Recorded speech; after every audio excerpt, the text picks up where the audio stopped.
আসসালামু আলাইকুম। আশা করছি সকলে ভালো আছেন। সকলের সুস্থতা কামনা করে আরেকটি ভিডিওতে স্বাগতম। জাতীয় সংসদ নির্বাচন শেষ হয়ে গেল। নতুন সরকার, নতুন প্রত্যাশা, নতুন আশা নিয়ে নতুন বাংলাদেশে আপনাদের জন্য নতুন ভিডিও নিয়ে এসেছি। আগামীকাল থেকে রমজান শুরু এবং বিগত বছরগুলোতে আমরা দেখেছি রোজার সময় সেহরি ইফতার সময় কিন্তু কারেন্ট থাকতো না। তো বর্তমান সরকারের কাছে একটি নতুন প্রত্যাশা যে এই সরকার যেন আমাদেরকে সেহরি ইফতার এবং রোজার যে গুরুত্বপূর্ণ সময়গুলো রয়েছে তারাবি, সেহরি, ইফতার এই সময়গুলো যাতে কারেন্টের ব্যাকআপ ভালো মতো দেয়, এই বিষয় নিয়ে আলোচনা হয়েছে। চলুন তাহলে বিস্তারিত জেনে নিই। প্রধানমন্ত্রী তারেক রহমানের সভাপতিত্বে মন্ত্রিসভার প্রথম বৈঠক অনুষ্ঠিত হয়েছে। বৈঠকে সেহরি, ইফতার ও তারাবির সময় নিরবিচ্ছিন্ন বিদ্যুৎ রাখার নির্দেশ দিয়েছেন। আলহামদুলিল্লাহ, এটি খুব নিঃসন্দেহে একটি ভালো কাজ। বুধবার 18 ফেব্রুয়ারি দুপুরে সচিবালয়ে এই বৈঠক অনুষ্ঠিত হয়। বৈঠক শেষে শ্রম ও কর্মসংস্থান মন্ত্রণালয় ও প্রবাসী কল্যাণ ও বৈদেশিক কর্মসংস্থান মন্ত্রণালয়ের প্রতিমন্ত্রী মোহাম্মদ নুরুল হক নূর বৈঠকে কী আলোচনা হয়েছে জানতে চাইলে প্রতিমন্ত্রী বলেন, বর্তমান সরকার প্রতি জনগণের যে এত বিপুল জনসমর্থন, সেটার জায়গা থেকে প্রধানমন্ত্রী আমাদের মনে করিয়ে দিয়েছেন যে জনগণ আমাদের কাছ থেকে যে সুশাসন ও জবাবদিহিতা চায়, সেক্ষেত্রে আমরা স্ব মন্ত্রণালয়ে যারা দায়িত্বে আছি তারা যেন কখনো ধরনের প্রভাব এবং স্বজনপ্রীতির ঊর্ধ্বে থেকে কাজ করি এবং বিশেষ করে দুর্নীতির প্রশ্নে যেন আমাদের একটা শক্ত অবস্থান থাকে। আগামীতে যে রমজান শুরু হচ্ছে, এই রমজানকে কেন্দ্র করে দ্রব্যমূল্য স্বাভাবিক রাখা,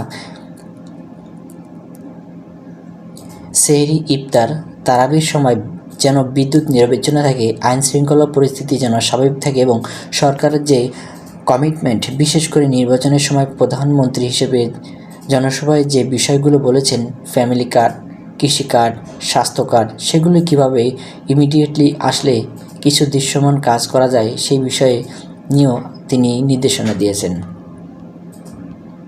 নূর বলেন, বিশেষ করে প্রধানমন্ত্রীর একটি ঘোষণা ছিল যে ইমাম মুয়াজ্জিনের বিষয়ে সরকারের উদ্বেগ থাকবে। এটি নিয়েও তিনি আলোচনা করেছেন যে ইমাম মুয়াজ্জিনের বিষয়ে দ্রুত সময়ের মধ্যে কি করা যায়।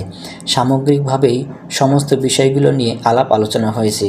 প্রতিমন্ত্রী বলেন, যেহেতু আমি দুটো নির্দিষ্ট মন্ত্রণালয়ের দায়িত্বে আছি, আমাদের জায়গা থেকে আমরা একটা বিষয়ে দৃষ্টিতে আনার চেষ্টা করেছি।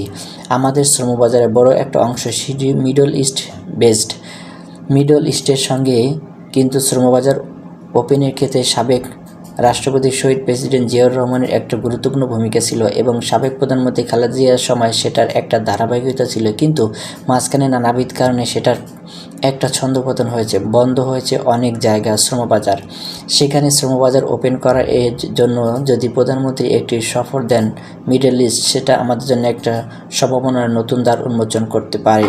আমাদের জায়গা থেকে এটি বলেছি, তার জায়গা থেকে আরও কিছু পরামর্শ আমাদের দিয়েছেন, যেগুলো কাজের ক্ষেত্রে আমরা মেনে চলব। এছাড়া সরকার 180 দিনের একটি পরিকল্পনা নেবে বলেও জানান তিনি। আলহামদুলিল্লাহ, খুব ভালো ভালো কিছু ডিসিশন হয়েছে যেগুলো আসলেই জনবান্ধব। ইতিমধ্যে আপনারা জেনেছেন যে সেহরি, ইফতার এবং তারাবির সময় নিরবচ্ছিন্ন বিদ্যুৎ যাবে। আমরা আসলে নতুন সরকারের কাছে এটি প্রত্যাশা করি, কারণ প্রত্যেকটা মানুষ কিন্তু, যারা রোজাদার মুসলিম, তারা কিন্তু সেহরি এবং ইফতার বা তারাবির সময় কারেন্ট চলে গেলে বিরক্ত বোধ করে। তো তাদের দায়িত্ব নেওয়ার প্রথম মাসই হচ্ছে রমজান মাস। এই রমজান মাস আসলে মানুষের মন কিন্তু এমনিতেই একটু ভালো বা নরম থাকে। তো রমজান মাস ভালো একটি মাস দিয়ে তাদের সূচনা ভালো হোক, এটাই আমরা কামনা করি। এবং যারা মুসলিম থাকবে তারা যেন তাদের ধর্ম, যে ঈদ রয়েছে বা বিভিন্ন যে ধর্মের দিকগুলো রয়েছে, সেগুলো যেন স্বচ্ছন্দে ভালোভাবে পালন করতে পারে, সেদিকে সরকারের সজাগ দৃষ্টি রাখা আমরা কামনা করি। তো বন্ধুরা, আজকে ছিল এই ভিডিও এই পর্যন্তই। সকলে ভালো থাকবেন। আসসালামু আলাইকুম। রয়েছে তারাবি, সেহরি, ইফতার এই সময়গুলো যাতে কারেন্টের ব্যাকআপ ভালো মতো দেয়, এই বিষয় নিয়ে আলোচনা হয়েছে। চলুন তাহলে বিস্তারিত জেনে নিই।